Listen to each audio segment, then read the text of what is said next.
Sorry, I'm finding it hard to breathe at this altitude. I have to breathe a little bit faster and a little bit deeper this high up. You're not cold? No, I'm good. It's a green screen. We're not really here. In fact, we're not actually here at the same time. I'm not really talking to myself. No, you can go. I got this. So, in the previous video, we talked a little bit about the structure and function of the respiratory system, how it has to have certain properties in order for it to be an effective both gas exchange surface and means of getting the gas there. But there's got to be some way in which the body controls the rate and depth of breathing. That is, how fast we breathe and how deep we breathe. And that's related to a couple of things in the blood that we've already talked about, oxygen and carbon dioxide. Both of those things that are very familiar to the process of respiration can dictate how fast and how deep we breathe. So if you find yourself at a high elevation like this, we sometimes say that the air is thinner at these high elevations or these high altitudes. And really what we mean is there's just kind of less air up here, and as a result, even though the percentage of oxygen in air is pretty much consistent regardless of where you go, it just means that there's less oxygen in the air. And you would notice that you would start to breathe faster and you'd start to breathe deeper. Now, even if we were at these high altitudes, or we weren't at high altitudes anymore, and we started exercising, you might also notice that when you exercise, you start to breathe deeper and you start to breathe faster. Now, these conditions are a result of your body detecting that there's either too much carbon dioxide in the blood or there's not enough oxygen, or a combination of both.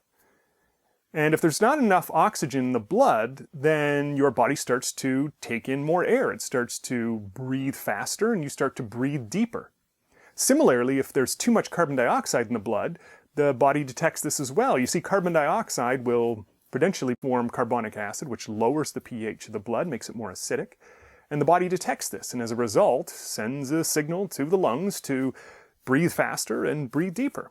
Now, the amount of air that you take in is something that we refer to as a lung volume. And lung volumes can differ depending on the age of the individual, the sex of the individual, whether or not they're a smoker, or how much they exercise. If we take a look at this, we can see that this chart here represents different types of lung volumes. Now, as you're sitting there right now watching this video, a normal inhalation and a normal exhalation, so breathing in and breathing out, we refer to that as tidal volume, and it's just sort of the resting volume of air that you breathe in and out on a regular basis. If you were to breathe in a normal breath, and then breathe in as much as you possibly can, that would be something that we refer to as an inspiratory reserve volume. On the flip side of that, if you were to breathe out normally and then breathe out forcefully, we would refer to that as an expiratory reserve volume.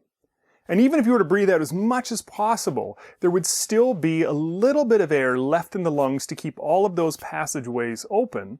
And since some of those passageways are non-collapsible, there would probably be air in there too. We refer to this as the residual volume, and it's the air that you're not going to be able to forcefully expel from your lungs. Now, all of these things collectively, at least as we see here in this representation, is what we call your total lung capacity.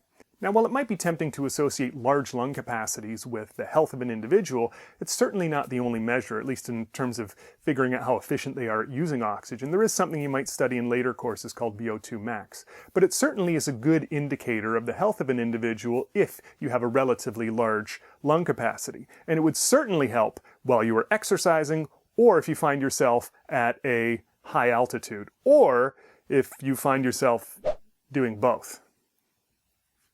Thanks for watching.